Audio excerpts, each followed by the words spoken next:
Lintas agama ini apa ya? Iya, lintas agama nih.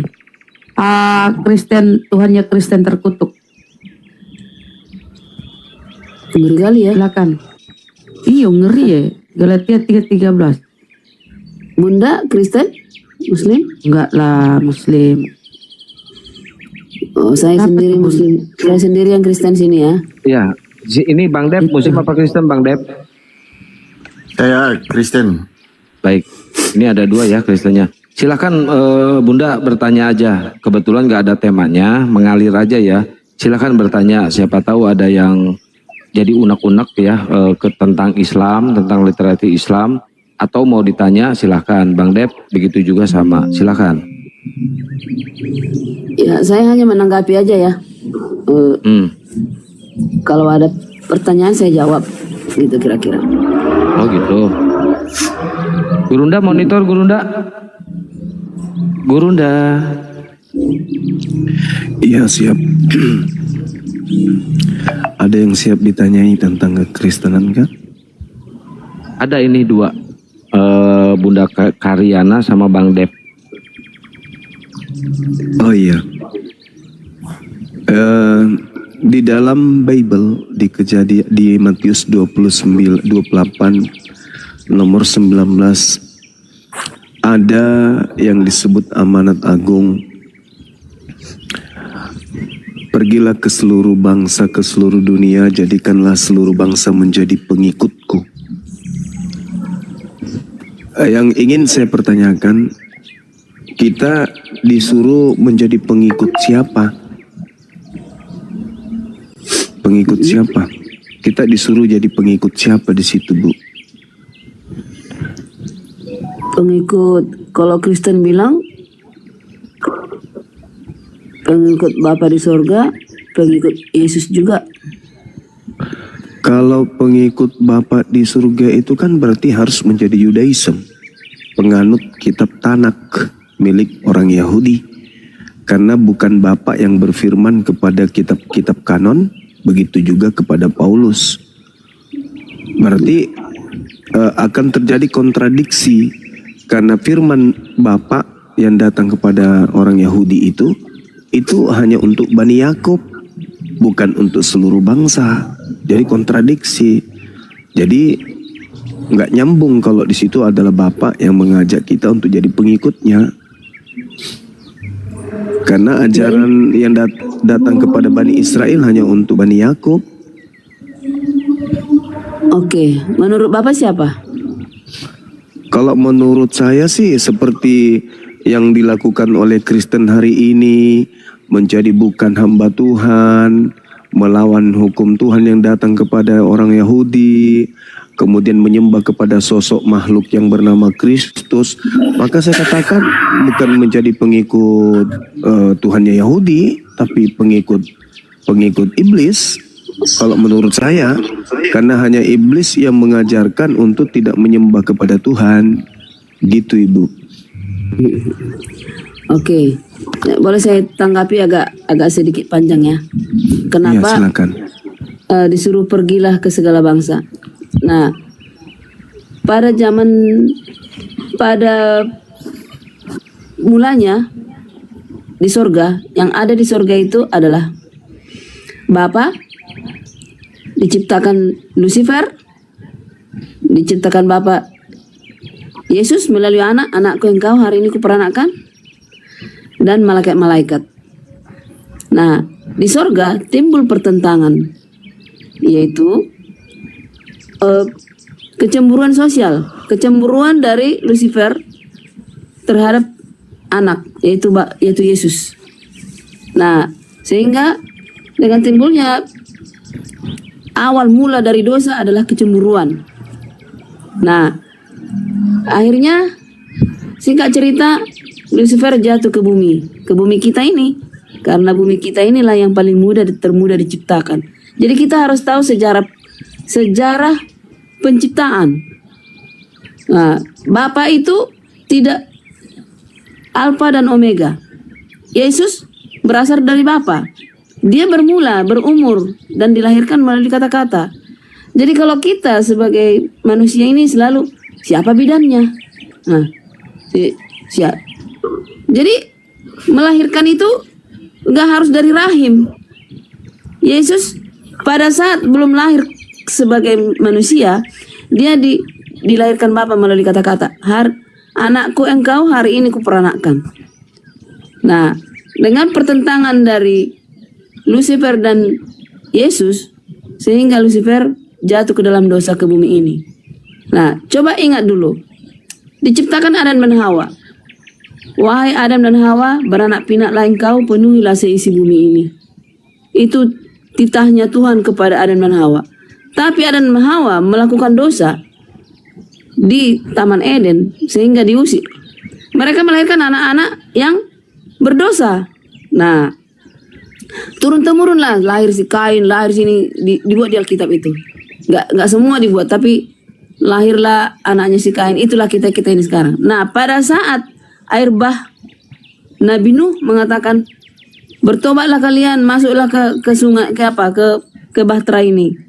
Tidak ada yang mau masuk, hanya 8 orang. Semua penduduk mati karena dosa mereka sudah bertimbun-timbun sampai ke langit. Yang hidup hanya 8 orang. Abraham, Nuh, anaknya 3, masing-masing istri. Berarti 4 pasang. Dengan hewan-hewan yang berpasang-pasangan, ya kan? Nah, keturunan mereka lah kita ini sekarang.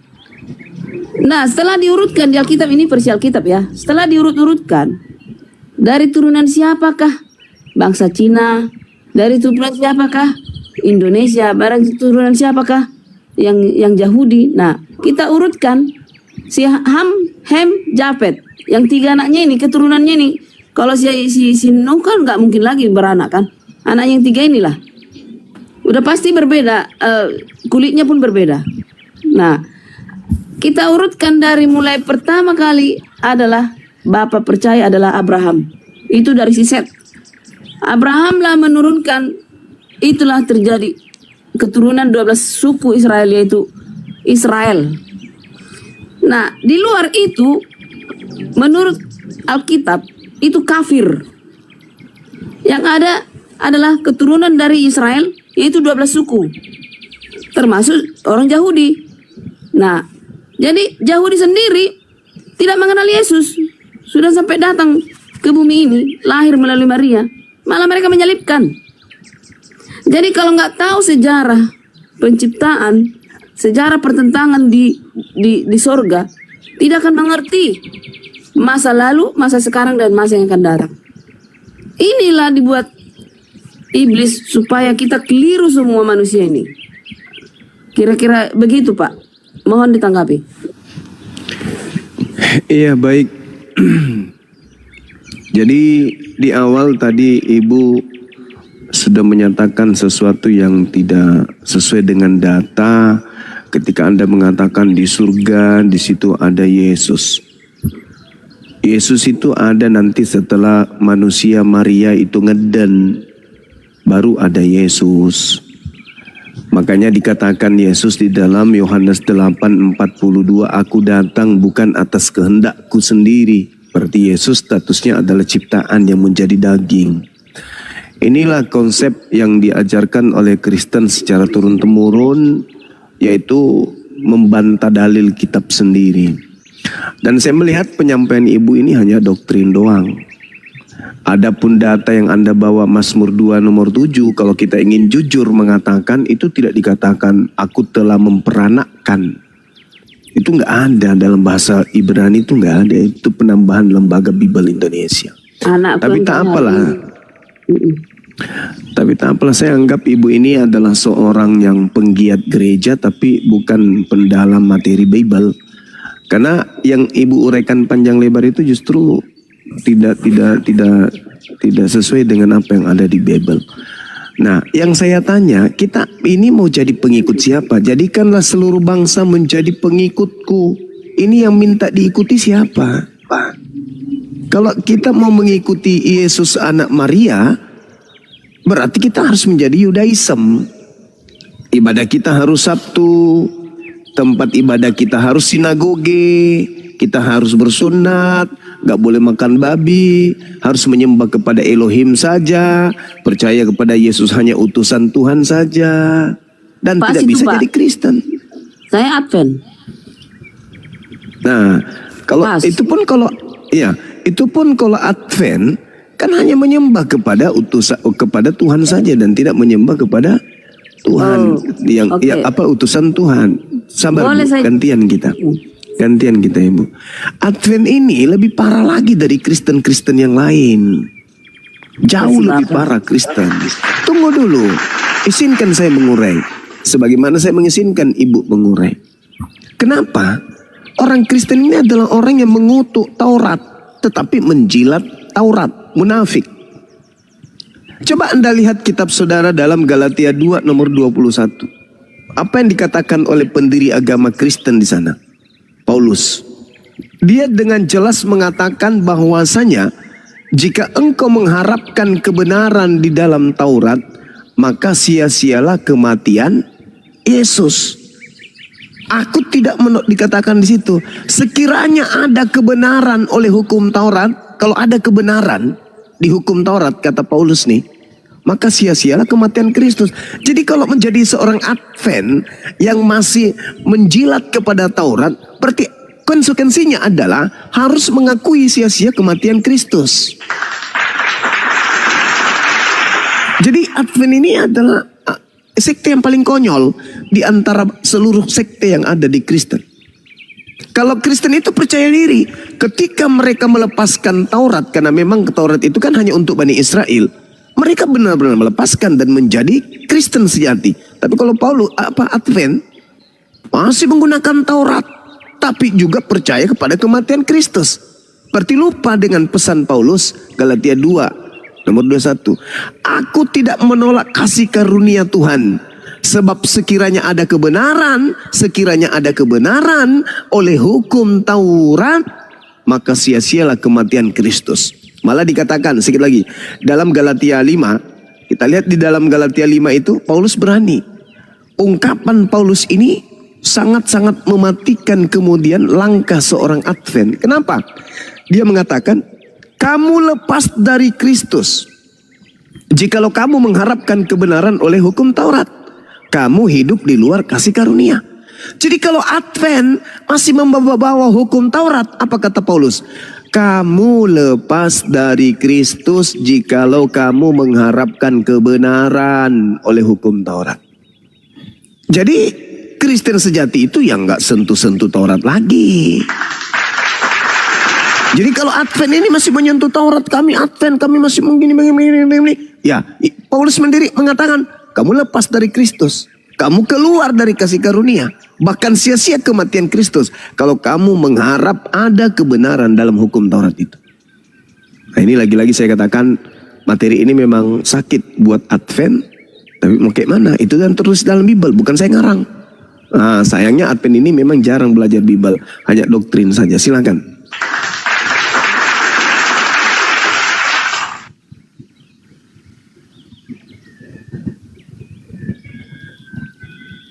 Silakan dibuka mute-nya Bunda. Bunda dibuka mute-nya. Atau Pak Dep. Kiu. Iya, Silakan Bang. saya ada ya Pak. Oh iya. Malam semua abang-abang ya. Malam Bang, malam. Iya. Oh, tertarik sekali dengan diskusi yang begitu bagus ya. Ini hostnya siapa nih? Bang Suma ya? Iya, Iya. Bang Juma.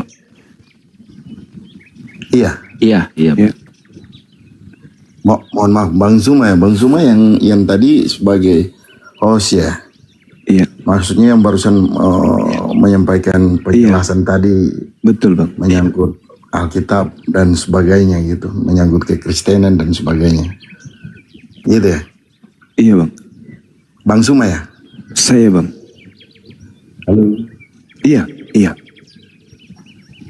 Iya Bang Dep, itu Bang Juba Bang Dep. Ih, Bang Dep gemes deh. Oh siap, Bang Suma. Ini coba konfirmasi dulu dengan ibu tadi karena penjelasannya mungkin lebih detail ke ibu ya tadi. Mungkin lebih substansinya ke ibu karena penjelasan itu mungkin tadi lebih. Ya ibunya langsung pingsan Bang Dep setelah dalam mendengar uraian penjelasan penjelasannya dari itu Bang kan. Juma. Ibunya langsung pingsan tuh. Sekarang Bang Dep aja dulu sambil nunggu ibunya ciuman. Iya, jadi begini Bang Juma, saya kan cuman sebagai ya pemerhati untuk hadir di rumah aja. Mau mendengar apa penjelasan Bang Juma menyangkut Alkitab dan sebagainya. Itu menurut kami sesuatu hal yang luar biasa ya.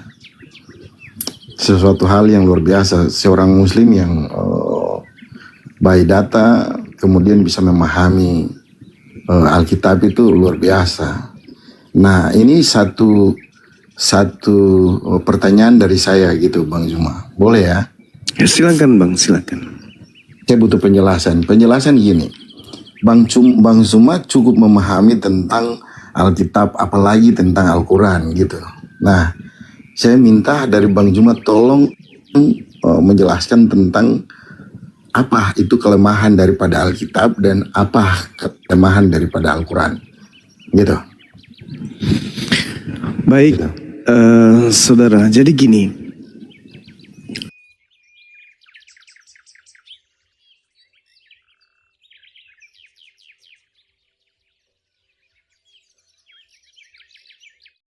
Lintas agama ya, apa ya? Iya, lintas agama nih. Kristen, Tuhannya Kristen terkutuk. Ngeri kali ya. Silakan. Iya, ngeri ya.